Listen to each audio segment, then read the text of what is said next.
Olá, pessoal. Meu nome é Maria de Souza, sou aluna de Letras e Literatura do segundo período UF, consórcio do CEDERJ. Vamos fazer aqui uma revisão para a AP1 de Linguística 2. Aula 3, a hipótese inatista sobre a faculdade da linguagem humana, parte 1. Vamos lá?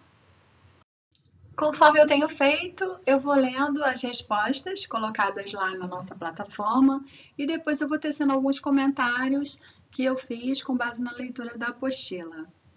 Por que a criatividade é considerada uma propriedade crucial das línguas naturais?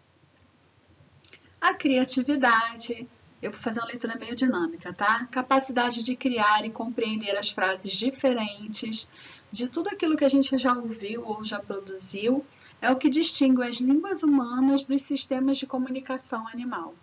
Então, assim, os animais, eles até têm um sistema de comunicação. A gente aprendeu isso, nem me lembro em qual disciplina do primeiro período. Não sei se foi Linguística 1. Porém, eles não criam novas formas de comunicação. Isso é que difere a nossa linguagem da deles. Nós aprendemos um repertório, nós recebemos estímulos finitos e a partir desses estímulos finitos a gente elabora assim inúmeras combinações, inúmeras formas e até cria novas maneiras de se comunicar. Então é o que foi dito aqui, né?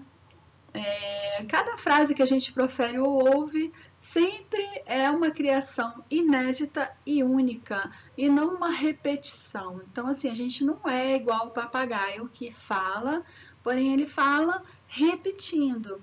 A gente vai ver mais à frente, quando se discute a aquisição da linguagem no período infantil, que alguns teóricos, né, os sofistas, de certa forma eles pensavam assim, que a criança, da mesma forma que o papagaio, ela recebia estímulos e depois ela ficava repetindo aquilo ali, né? Só que não é bem assim, a gente vai ver mais lá na frente. Então, continuando com essa mesma pergunta, a criatividade nos permite a produtividade, que é a possibilidade de falar coisas novas, o ineditismo do uso da linguagem. Gente, isso é maravilhoso. Está garantido em boa medida pelo uso infinito de meios finitos, já foi dito. Isto é um número finito, isto é, temos um número finito de palavras ou itens no nosso léxico e um número finito de regras para combinar esses elementos, mas a aplicação dessas regras não tem limites. Então, nesse sentido, podemos dizer que temos como recursividade, produtividade, ineditismo, infinitude discreta e uso infinito dos recursos finitos. São praticamente sinônimos de criatividade quando estamos falando de linguagem. Só para complementar um pouquinho, né? Nos seres humanos, a aquisição da linguagem, conforme a gente vem falando o tempo todo, ela é natural e compulsória. Não tem como escapar disso, a não ser que haja alguma patologia, né, relacionada a isso. Ela é de origem genética, né? E o gerativismo ele reforça muito essa hipótese, a hipótese biológica, genética, como se nós tivéssemos dentro do nosso cérebro um, algum lugar específico, biológico, concreto, situado, né, responsável por essa aquisição da linguagem. E aí, a criatividade seria a principal característica das línguas humanas. Criar e compreender novas frases e discursos. Vamos para a questão 2.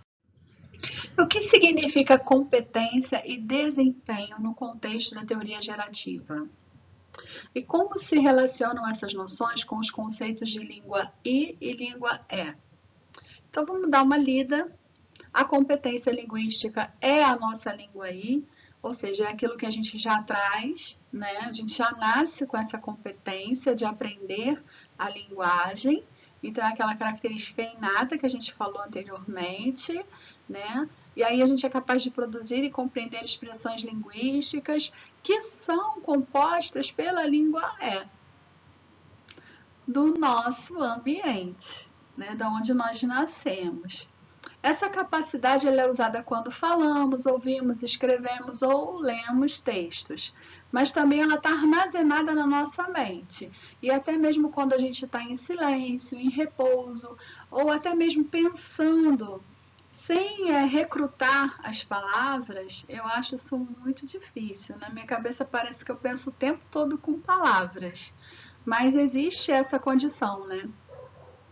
Então ela está lá, essa capacidade ela não se perde. A gente pode estar dormindo, mas essa capacidade está lá, está lá. Porém o desempenho, né? O desempenho tem a ver com o uso dessa capacidade. Então, o uso concreto, em tempo real, de nossa competência linguística é o que denominamos desempenho ou performance, sendo que é o uso conforme a língua é. Então, a língua é que estabelece as regras, as normas, os padrões, a questão prescritiva, gramatical, sintática, morfológica, semântica, pragmática, tudo aquilo que a gente viu, né? E aí a gente, quando vai fazer o uso da língua aí, a gente utiliza todas as informações que a gente aprende sobre a língua é, que na verdade é uma língua só, né? No nosso caso, o português. Quando a gente fala de competência, não é apenas o uso da linguagem verbal, né, gente? A competência relacionada à língua aí, ela também se expressa na linguagem de sinais e outras formas de comunicação, né?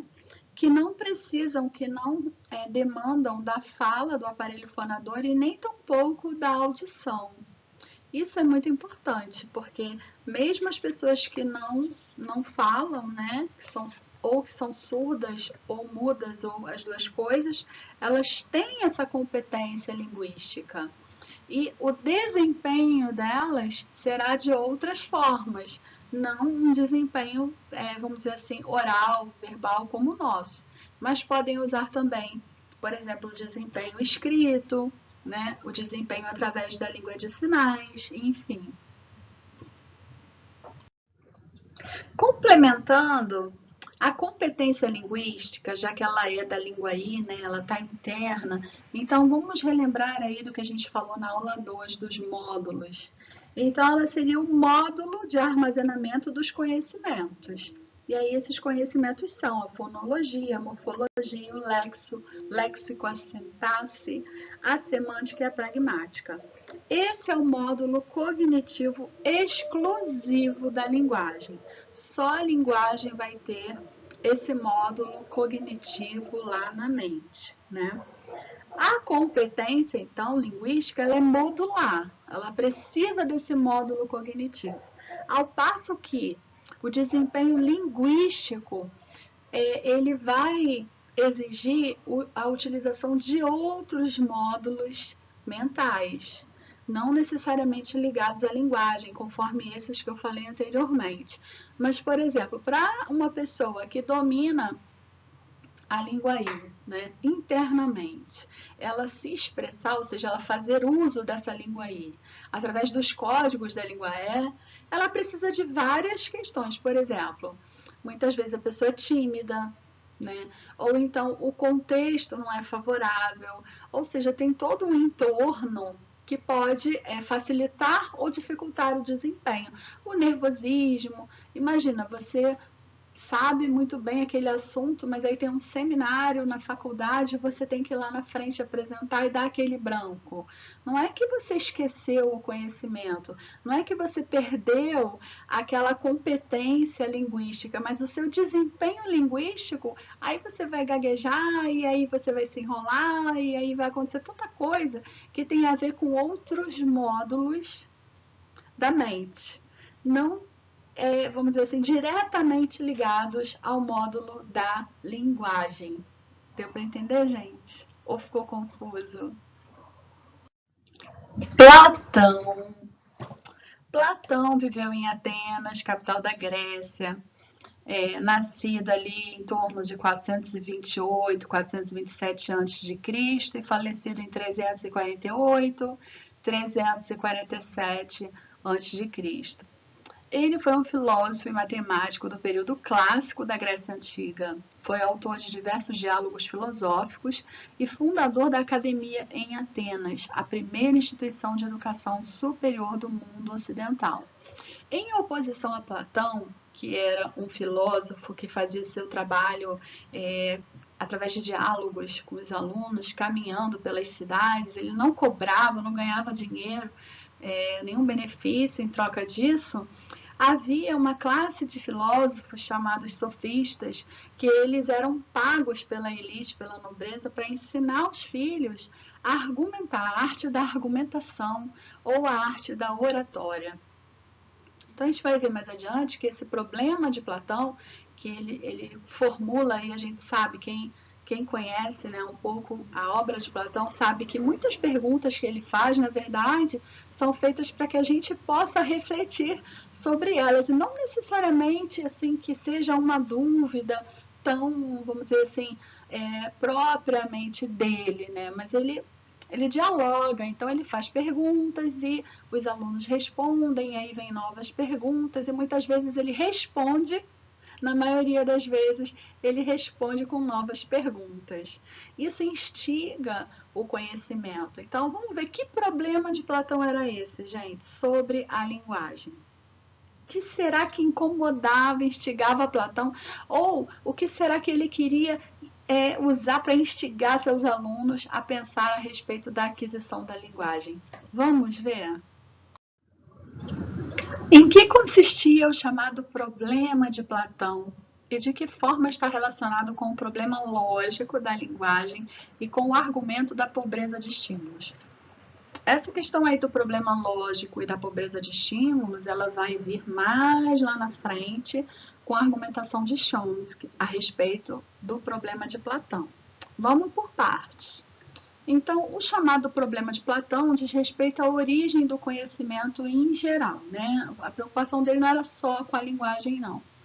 Ele pode ter, assim, sintetizado da seguinte forma: como é que, a partir de experiências tão passageiras e fragmentárias, os seres humanos são capazes de construir vários tipos de conhecimentos sofisticados e complexos?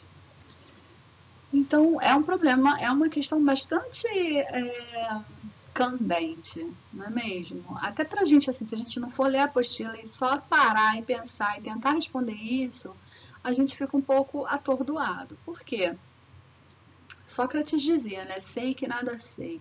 Então, isso reflete, assim, a quantidade imensa, praticamente infinita de saberes, de conhecimentos, e como que numa existência tão curta, né?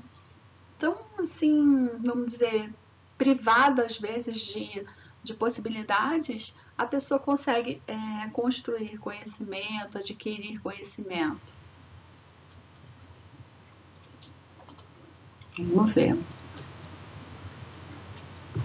E mais, quando a gente pega esse problema de Platão e adapta à questão da aquisição da linguagem, já que a linguagem é um tipo de conhecimento, então faz parte do universo ao qual Platão se referia, esse problema poderia ser formulado da seguinte forma: como é possível que uma criança, após pouco tempo de contato com a língua de seu ambiente, sem passar por treinamento explícito, e nem possuir um sistema neurológico completamente desenvolvido, como é que essa criança ela é capaz de adquirir um conhecimento linguístico tão completo e complexo? E aí, as primeiras respostas foram sofistas, né? Vamos ver? Os sofistas responderam a Platão, e aqui há uma adaptação dessas respostas com relação à linguagem, ou seja, se Platão perguntasse diretamente sobre a linguagem, como os filósofos sofistas responderiam?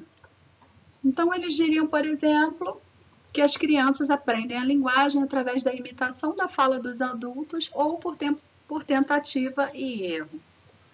E aí, nesse caso, a gente ainda acrescenta uma questão. Para eles, havia a questão da tábula rasa, que é o seguinte: a gente nasce com uma folha de papel em branco, onde a gente precisa receber todos os estímulos nessa folha de papel em branco. A gente não tem nada inato, né? Tudo vem do estímulo externo. A segunda resposta possível dos sofistas seria: os adultos ensinam explicitamente, ou seja, o adulto pega a criança, senta a criança, né? E aí vai lá explicando a lógica do uso da linguagem às crianças. Gente, tá bom. Os adultos ficam treinando as crianças assim como se faz com o papagaio. Às vezes até a gente faz isso, né? Eu vejo aí as mãezinhas com seus bebês tentando que a criança fale mamã, mamã, mamãe, e a criança acaba falando papá, papá, papá. E por último, as crianças são muito inteligentes, assim, a generalização, e conseguem por si mesmas encontrar todas as informações necessárias para adquirir uma língua nos estímulos do ambiente. Veja que estamos considerando que tudo o que é suficiente e necessário para a construção do conhecimento linguístico está fora da criança, tá? Então, gente, essa visão ela é reducionista, né? Ela simplifica demais e ela deixa várias pontas soltas a respeito do aprendizado, da aquisição da linguagem. E como é que Chomsky depois vai dar conta disso? Né? Aí é que está. Avançando. Então, Chomsky ele veio e formulou dois importantes argumentos, como se ele estivesse ali respondendo ao problema de Platão e rejeitando todas essas teorias que a gente falou anteriormente aí no slide anterior. Então ele estabelece dois argumentos. O primeiro é o problema lógico da aquisição da linguagem. E o segundo é a pobreza de estímulo. A gente vai ver com mais detalhes o que significam esses dois argumentos de Chomsky. Com essas duas ideias, Chomsky salienta que o simples contato com os estímulos linguísticos não dá conta de explicar como é que a gente chega a desenvolver um conhecimento linguístico tão específico sobre a tecnologia, sobre a fonologia, a morfologia, o léxico, a sintaxe, a semântica, a pragmática de uma língua natural. Então, realmente, ele coloca em xeque aquelas respostas. Quando se trata do argumento da pobreza de estímulos, né, os estímulos linguísticos do ambiente não contêm todas as informações necessárias para a aquisição de todos os detalhes de uma língua. Então, a criança precisa possuir dentro dela algum equipamento, que aí a gente não sei se depois na apostila vai aparecer, né?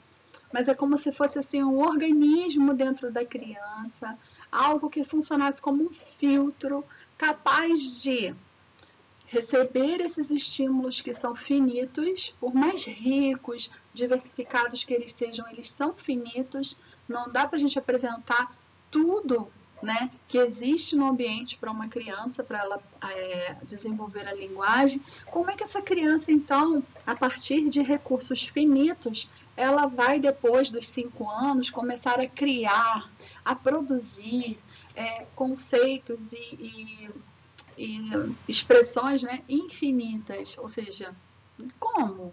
Então é como se houvesse um filtro que recebe pouco e que transforma aquele pouco em muito, né? E esses estímulos, todas as informações necessárias para a construção do conhecimento linguístico, por mais que, como eu falei, né, que eles sejam muito amplos, eles sempre serão limitados.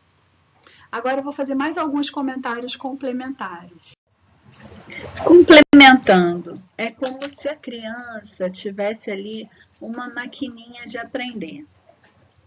E não é que os estímulos, na verdade, eles estejam pobres, não. Mas é que a produção que vem a partir desses estímulos, ela é tão rica, tão rica, tão rica, que realmente tem que haver dentro da criança essa capacidade, eu vou usar uma palavra, de amplificação, né, dos recursos aos quais ela teve, com os quais ela teve contato. Isso é fantástico. E aí derruba aquela ideia dos filósofos sofistas que diziam que nós nascemos como uma folha em branco, onde tudo precisa ser escrito, ou seja, como se a gente dependesse exclusivamente dos estímulos do ambiente externo, que são variados, que são muito importantes, mas que não dão conta de tudo aquilo que a gente depois se torna capaz de fazer com eles. Então, são recursos finitos que são filtrados dentro da nossa maquininha de aprender e a partir deles a gente cria uma infinita possibilidade de produção, de criatividade. Gente, bons estudos e até o próximo vídeo.